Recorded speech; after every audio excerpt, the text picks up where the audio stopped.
Hi guys, welcome back to my channel. So ഇന്ന് നമുക്ക് exam ഉണ്ടായിരുന്നു, അത് നമ്മുടെ യൂണിവേഴ്സിറ്റി എക്സാം. സോ ഞാനിപ്പോൾ ആലോചിക്കുകയാണ്, പണ്ട് എൻ്റെ ഒരു 6th സ്റ്റാൻഡേർഡിൽ പഠിക്കുന്ന ഡയറി എനിക്ക് കിട്ടി. ആ ഡയറിയിൽ ഞാൻ എഴുതി വെച്ചിട്ടുണ്ട്, ലൈഫ് ഈസ് അൺപ്രഡിക്റ്റബിൾ. സത്യം പറഞ്ഞാൽ അന്ന് അതിൻ്റെ മീനിങ് പോലും എനിക്കറിയാൻ പാടില്ലായിരുന്നു. പക്ഷേ ഇപ്പോൾ എന്തുകൊണ്ടാണ് ലൈഫ് അൺപ്രഡിക്റ്റബിൾ എന്ന് പറയാൻ കാരണമെന്ന് ഞാൻ ഡേ ബൈ ഡേ അത് ഫീൽ ചെയ്ത് അത് മനസ്സിലാക്കിക്കൊണ്ടിരിക്കുകയാണ്. ബിക്കോസ് ഇന്നലെ നൈറ്റ് ഒരു 12 വരെയെങ്കിലും ഞാൻ പഠിച്ചിട്ടുണ്ടായിരിക്കും, പക്ഷെ എനിക്ക് ഇന്നത്തെ പരീക്ഷ എഴുതാൻ പറ്റി. അങ്ങനെയാണ് ഒരുപാട് കാര്യങ്ങൾ നമ്മുടെ മുമ്പിൽ കൊണ്ടുവച്ചിട്ട് നമുക്ക് എടുക്കാൻ പറ്റാത്തൊരവസ്ഥ. നമുക്ക് എടുക്കണം എന്നുണ്ടെങ്കിലും നമ്മുടെ ആ എടുക്കേണ്ട പാകത്തിലാണ് അത് ഇരിക്കുന്നത്, പക്ഷെ നമുക്ക് എടുക്കാൻ പറ്റില്ല. This is why life is unpredictable. So ഇതൊരു പുതിയ വ്ളോഗാണ്. എനിക്ക് സങ്കടം ഉണ്ടോ എന്ന് ചോദിച്ചു കഴിഞ്ഞാൽ എനിക്ക് സങ്കടമുണ്ട്, ബിക്കോസ് എനിക്ക് ഈ എക്സാമിന് അടുത്ത കൊല്ലവേ എഴുതാൻ പറ്റുള്ളൂ. ബട്ട് ഇറ്റ്സ് ഫൈൻ, നമ്മുടെ ലൈഫല്ലേ, കുഴപ്പമില്ല, അതൊക്കെ അതിൻ്റെ വഴിയാണ് നടന്നത്. സോ രാത്രി തൃശ വിളിച്ചിട്ടുണ്ടായിരുന്നു. അപ്പോൾ എൻ്റെ പഴയ കാര്യങ്ങളൊക്കെ ഇങ്ങനെ പറഞ്ഞപ്പോൾ കംപ്ലീറ്റ് കാര്യങ്ങൾ ഞാൻ അലുങ്കുലത്താക്കിയിട്ടേക്കാം. സോ ഇനി 3 ഡേയ്സിലേക്ക് നമുക്ക് എന്തില്ല, ക്ലാസ് ഇല്ല, എക്സാം ചൊവ്വാഴ്ചയേ ഉള്ളൂ. സോ നമുക്കിതെല്ലാം ഒന്ന് ക്ലീൻ ചെയ്യാം, എന്നിട്ട് നാളത്തെ വ്ളോഗും കൂടി ഇതിൽ ആഡ് ചെയ്യാം. സോ ടുഡേ നമ്മൾ ചെയ്യാൻ പോകുന്നത്, ഞാൻ ഓൾറെഡി ഇന്നലെ നൈറ്റ് ചെയ്യണമെന്ന് വിചാരിച്ച ഒരു കാര്യമാണ്, പക്ഷേ അൺഫോർച്ചുനേറ്റ്ലി നമുക്ക് നൈറ്റ് ചെയ്യാൻ പറ്റിയില്ല. സോ നമുക്ക് ഇപ്പോൾ അത് ചെയ്യാം, എന്നിട്ട് നമുക്കിന്ന് പഠിക്കണം. ഓക്കെ, കണ്ടില്ലേ, ഇതാണ് ഇവിടുത്തെ അവസ്ഥ. സോ ഇതെല്ലാം നമുക്കൊന്ന് ക്ലീൻ ചെയ്യണം. ഇതെല്ലാം നമുക്ക് പെട്ടെന്ന് തന്നെ ഒന്ന് ക്ലീൻ ചെയ്തെടുക്കും. സോ കുറേ ട്രെൻഡിങ് ആയിട്ടുള്ളൊരു സാധനം ഉണ്ട്, മെമ്മറി ബോക്സ് എന്ന് പറഞ്ഞിട്ട്. സോ അത് നമുക്ക് എന്തായാലും ചെയ്യാം. ഇതെന്ന് പറഞ്ഞു കഴിഞ്ഞാൽ എൻ്റെ ഒരു കുട്ടി സബ്സ്ക്രൈബർ ഉണ്ട്. കുട്ടിയാണ്, ലൈക്ക് അതെൻ്റെ താമരയുടെ ഫ്രണ്ടിൻ്റെ ഒരു അനിയത്തി കൂടിയാണ്. പക്ഷെ അതിന് മുന്നേ തന്നെ എൻ്റെ ചാനൽ കാണുന്നുണ്ടെന്നാണ് എൻ്റെ ഒരു ഇത്.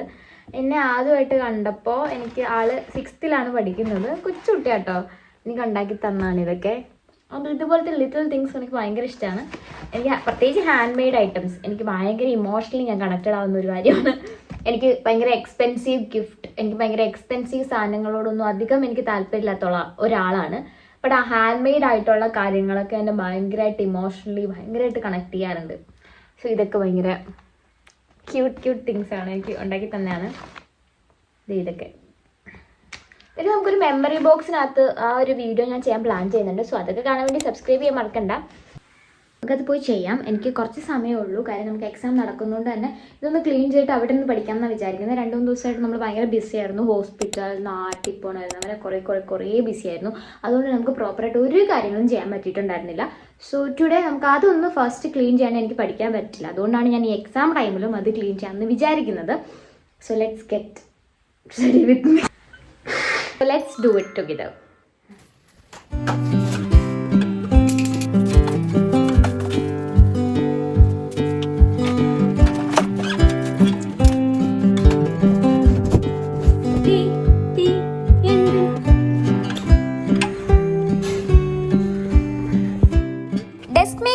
വീഡിയോ നമ്മുടെ ചാനലിൽ ഓൾറെഡി നമ്മൾ അപ്ലോഡ് ചെയ്തിട്ടുണ്ട്, കാണാത്തവരുണ്ടെങ്കിൽ പോയി കാണണം. പിന്നെ ഈ പ്രോഡക്ട്സിൻ്റെ ഒക്കെ ലിങ്ക് നമ്മുടെ ഇൻസ്റ്റാഗ്രാം സഹനാസ് വ്ലോഗ് എന്ന് പറയുന്നതിൻ്റെ ഹൈലൈറ്റിൽ ഉണ്ടാവും. ഞാനൊരു കൈൻഡ് ഓഫ് മെസ്സി പേഴ്സൺ ആണ്, എനിക്ക് മെസ്സി ആയിട്ടെന്ന് പഠിക്കുന്നത് ഭയങ്കര ഇഷ്ടമുള്ള കൂട്ടത്തിലാണ്. നിങ്ങൾ അങ്ങനെയാണോ എന്ന് കമൻറ്റ് ചെയ്യാൻ മറക്കണ്ട. പിന്നെ 2-3 മാസമായിട്ട് ഭയങ്കര ഓവർ തിങ്കിങ് ആണ്, ഭയങ്കര പ്രശ്നമാണ് ഞാനിപ്പോൾ ഈയിടെയായിട്ട്. അതുകൊണ്ട് അജു ഈയിടെ വന്ന സമയത്ത് ഇങ്ങനെ എന്നെ ഒന്ന് തണുപ്പിക്കാൻ വേണ്ടി ഇങ്ങനെ എഴുതി വെച്ചിട്ട് പോയതാണ്. ഇടയ്ക്കിടയ്ക്ക് ഇങ്ങനെ വായിച്ചോളൂ എന്ന് പറഞ്ഞിട്ടുണ്ട്. ഏകദേശം ക്ലീനിങ് പരിപാടികളൊക്കെ കഴിഞ്ഞു. ഇനി നമുക്ക് പഠിക്കാം. ഇനിയും പഠിച്ചില്ലാത്ത പക്ഷം നമ്മൾ അടുത്ത വർഷത്തെ സപ്ലിക്കാരുടെ കൂടെ ഇരിക്കേണ്ടി വരും. അതുകൊണ്ട് ഞാൻ പഠിപ്പൊക്കെ ആരംഭിച്ചു. സത്യം പറയാലോ, ഈ LLB 5 വർഷമാണ് ഞാൻ എടുത്തത്. ഈ 5 വർഷത്തിലെ കഴിഞ്ഞ 3 കൊല്ലം എനിക്ക് വലിയ പ്രശ്നങ്ങളൊന്നും ഇല്ലായിരുന്നു. ഓക്കെയാണ്, ആര് LLBയെക്കുറിച്ച് ചോദിച്ചാലും ഞാൻ ഓക്കെയാണ്, അടിപൊളിയാണെന്ന് പറയും. പക്ഷേ ഈ ഒരു വർഷമായിട്ട് സത്യം പറഞ്ഞാൽ എനിക്ക് മടുത്തു. സത്യം പറഞ്ഞാൽ എല്ലാവരും സെയിം ആളുകൾ, പ്രശ്നങ്ങൾ, സെയിം ക്ലാസ് ആൻഡ് ഭയങ്കര പ്രശ്നം. എനിക്കാണ് ശരിക്കും പറഞ്ഞ ഒരു ചൂടൊക്കെ വന്നത്. അതിൻ്റെ ആണോ ഈ മടുപ്പ് എന്നെനിക്കറിയില്ല. എനിവേ, ഇനി ഒരു കൊല്ലവും കൂടി ഉള്ളല്ലോ എന്ന് ആലോചിക്കുമ്പോൾ ഒരു പ്രത്യേകതര ആശ്വാസമൊക്കെ ഉണ്ട്. 10 മിനിറ്റ് പഠിച്ചു കഴിഞ്ഞാൽ 20 മിനിറ്റ് റെസ്റ്റ്, അതാണ് എൻ്റെ കണക്ക്. ഈ മണി പ്ലാന്റ് ഞാൻ ഈയിടെ അങ്ങോട്ട് വെച്ചതേ ഉള്ളൂ. ആൻഡ് എനിക്ക് ഭയങ്കര ക്യൂരിയസ് ആണ്, ഇത് വളർന്നോ, ഇതിന് വേര് പിടിച്ചോ, അങ്ങനെയൊക്കെ. അതിനിടയ്ക്കിടയ്ക്ക് ഇനി ഇളക്കി നോക്കലും ഉണ്ടായിരുന്നു പണ്ട്, പക്ഷേ ഇപ്പോൾ ഓക്കെയാണ്. ഞാൻ ആദ്യം പറഞ്ഞില്ലേ, ലൈഫ് ഈസ് അൺപ്രഡിക്റ്റബിൾ. നാളെ എക്സാം ആയിട്ട് ഇന്ന് എനിക്ക് പെട്ടെന്ന് എമർജൻസി ആയിട്ട് എൻ്റെ നാട്ടിലേക്ക് പോകേണ്ടി വന്നു. അയ്യോ, ആകെ കൂടി ഇച്ചിരി ഉണ്ടായിരുന്നുള്ളൂ, മുഴുവൻ തണുപ്പ്. വാങ്ങിക്കാം. ഇത് കൂടുതലാണല്ലോ ബ്രോ. ഇത് ഈ ഒരു മോയ്സ്ചറൈസേഴ്സ് ഭയങ്കര എന്താ പറയുക, ഒരു എന്താണ് പറയുന്നത്, ഓയിലി ആയിട്ടുള്ള ആൾക്കാർക്കൊക്കെ ഭയങ്കര അടിപൊളിയാണ് ഈ മോയ്സ്ചറൈസർ. എനിക്ക് ഭയങ്കര ഇഷ്ടമാണ്. നമ്മൾ ട്രെയിനിലാണ് പോകുന്നത്, സോ ഐ തിങ്ക് കൂടുതൽ മേക്കപ്പ് ഒന്നും ഇട്ട് ചിലവാകുന്നില്ല. കാര്യം നമ്മൾ ഓൾറെഡി ടയർഡാവും. സോ ഐ തിങ്ക് കുറച്ച് മതി. ഞാനും അമ്മുച്ചേച്ചിയും താമരയും അമ്മയും കൂടിയാണ് പോകുന്നത്. ഒരത്യാവശ്യം വളരെ അർജൻറ്റാണ്. സോ അതുകൊണ്ടാണ് ഈ എക്സാം ടൈമിൽ പോലും നമ്മൾ പോകുന്നത്. ഇതാണ് ഏറ്റവും വലിയ പ്രശ്നം. നമുക്ക് സിംപ്ലി പറയാൻ പറ്റും ഞങ്ങൾ നാട്ടിൽ നിന്ന് ഇപ്പോൾ എറണാകുളത്ത് വന്ന് താമസിക്കുകയാണ്, എറണാകുളത്താണ് എന്ന് പറയാം. പക്ഷെ പല കാര്യങ്ങളും നമ്മുടെ നാട്ടിലായതുകൊണ്ട് തന്നെ നമുക്ക് പെട്ടെന്നൊരു എമർജൻസി വന്നാൽ ഇതാണ് അവസ്ഥ. പെട്ടെന്ന് പോകേണ്ടി വരും. ഭയങ്കര ടാസ്ക്കാണ് എന്നെ സംബന്ധിച്ചിടത്തോളം. ഇതുപോലത്തെ ഒരു എപ്പോഴും കുഴപ്പമില്ല. ലൈക്ക് നമുക്കിപ്പോൾ പെട്ടെന്ന് പോകണ്ടാത്തൊരു സമയമാണെന്നുണ്ടെങ്കിൽ, ലൈക്ക് ഇപ്പോൾ എക്സാം ഒന്നുമില്ലെങ്കിൽ ഇറ്റ്സ് വെരി സിമ്പിൾ. നമുക്ക് പോയിട്ട് പെട്ടെന്ന് തന്നെ തിരിച്ചു വരാം. ഈ എക്സാം ടൈമിലൊക്കെ വരുമ്പോഴത്തേന് ഭയങ്കര ടാസ്ക്കാണ്. ലൈക്ക് നമുക്കൊന്നും ഹാൻഡിൽ ചെയ്യാൻ പറ്റില്ല. അതുപോലെ ടാസ്ക്കായിട്ട് മാറും എൻ്റെ അവസ്ഥ. ഞാനൊരു ജീൻസും ടോപ്പ് ഇടാമെന്നാണ് വിചാരിക്കുന്നത്. ഓക്കെ, പേരൊന്നും കാണാൻ അമ്മു ചേച്ചി തന്നതാണ്. എനിക്കുണ്ട് ഗൈസ്. അങ്ങനല്ല, ഇങ്ങനെ കുറച്ച് സൈഡായിട്ടൊക്കെ എന്നാലും അത് കാണാൻ പറ്റുള്ളൂ.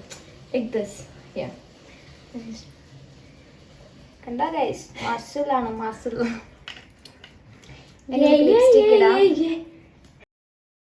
താമര വ്ളോഗിൽ കൊണ്ടുവരാത്തതിൻ്റെ മെയിൻ റീസൺ ഇതൊക്കെ തന്നെയാണ്. ഇമാതിരി കോപ്രായാണ് ബിഹൈൻഡ് ദ സീനിൽ കിടന്ന് കാണിക്കുന്നത്. അതുകൊണ്ട് നിങ്ങൾ ക്ഷമിക്കുക. ആളിത് കാണുമ്പോൾ മിക്കവാറും എനിക്കിട്ട് കിട്ടും. കാര്യം വ്ളോഗിൽ അവളെ ആഡേ ചെയ്യരുതെന്നാണ് പറഞ്ഞിരിക്കുന്നത്. ആൻഡ് ദ ലിപ്സ്റ്റിക് ഷെയ്ഡ് എന്താണെന്ന് എനിക്കറിയില്ല കേട്ടോ ഗൈസ്. നിങ്ങൾ ഇഷ്ടപ്പെട്ടെങ്കിൽ കമൻറ്റ് ചെയ്യാൻ മറക്കണ്ട. എനിക്ക് ഭയങ്കര ഇഷ്ടം കേട്ടോ ലിപ്സ്റ്റിക് ഇടുന്നത്. നമ്മൾ ഈ ഗേൾസ് ലിപ്സ്റ്റിക് ഇടുന്നത് ആമ്പിളാർ വിചാരം അവരെ കാണിക്കാനാണെന്നൊക്കെയാണ്. പക്ഷേ അതെല്ലാം നമുക്കല്ലേ അറിയുള്ളൂ. നമ്മുടെ കോൺഫിഡൻസ് ആണ് ലിപ്സ്റ്റിക് എന്നുള്ളത്. അവരെ എങ്ങനെ നമ്മളൊന്ന് പറഞ്ഞ് മനസ്സിലാക്കൂടാ. ഇതാണ് നമ്മുടെ ഔട്ട്ഫിറ്റൊക്കെ ഇട്ട് ജസ്റ്റ് മുടി നല്ലതായിട്ട് വെറ്റായിട്ട് കിടക്കുകയാണ്. അതൊന്ന് ജസ്റ്റ് ഒന്ന് ഉണങ്ങി നമ്മൾ നേരെ റെയിൽവേ സ്റ്റേഷൻ എത്തിയെങ്കിലും സക്സസ്ഫുള്ളി നമുക്ക് ട്രെയിൻ മിസ്സായി. ബിക്കോസ് അമ്മു ചേച്ചി ലേറ്റായി വരാൻ. ലേറ്റ് ആയതിൻ്റെ റീസൺ ആണ് ഇപ്പോൾ പറഞ്ഞുകൊണ്ടിരിക്കുന്നത്. ചേട്ടനുണ്ടല്ലോ, ഞാൻ ഫുഡ് ഓർഡർ ചെയ്തു, പക്ഷേ ഡെലിവറി ചേട്ടൻ 2-3 ഓർഡർ എടുത്തിട്ടേ വരുള്ളൂ, അങ്ങനെ എന്തോ ആണെന്ന് തോന്നുന്നു. അപ്പോൾ ആ ചേട്ടനെ ഞാൻ വിളിച്ചു ചോദിച്ചപ്പോൾ ആ ചേട്ടൻ പറഞ്ഞു എന്തായാലും ലേറ്റ് ആകും മോളെ. അപ്പോൾ ഞാൻ ചോദിച്ചു അപ്പോൾ ഓക്കെ ഞാൻ ക്യാൻസൽ. അപ്പോൾ പറഞ്ഞു റീഫണ്ടും കിട്ടില്ല, അങ്ങനെ കുറേ എന്തൊക്കെയോ പറഞ്ഞു. പിന്നെ ഞാൻ വെയിറ്റ് ചെയ്തു ഫുഡിന് വേണ്ടി. ഇത് കേട്ടല്ലോ, സാധനം വെയിറ്റ് ചെയ്തെങ്കിലും അടിപൊളിയായിരുന്നു. നല്ല സ്പൈസി ഒക്കെ ആയിട്ടുണ്ടല്ലോ, കഴിക്കാൻ നല്ല സൂപ്പറായിരുന്നു. ഒന്നും പറയാനില്ല, അത്രയ്ക്ക് എനിക്ക് ഇഷ്ടമായി.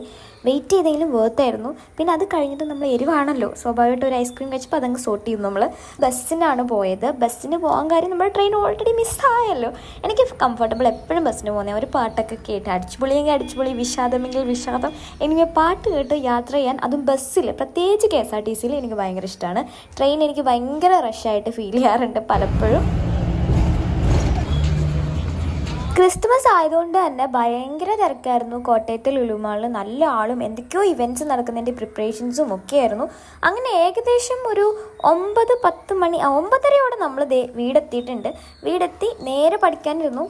താമരയ്ക്ക് പഠിക്കാനില്ലാത്തതുകൊണ്ട് എനിക്ക് ചെറിയൊരു സങ്കടമുണ്ട്. കാര്യം അവളുടെ എക്സാം ഇത്തിരി മുന്നേ കൊണ്ട് കഴിയുന്നതേ ഉള്ളൂ. പിന്നെ കുറച്ച് കഴിഞ്ഞപ്പോഴത്തേന് അമ്മമ്മയുടെ കൂടെ കുറച്ച് നേരം ഇരുന്നു.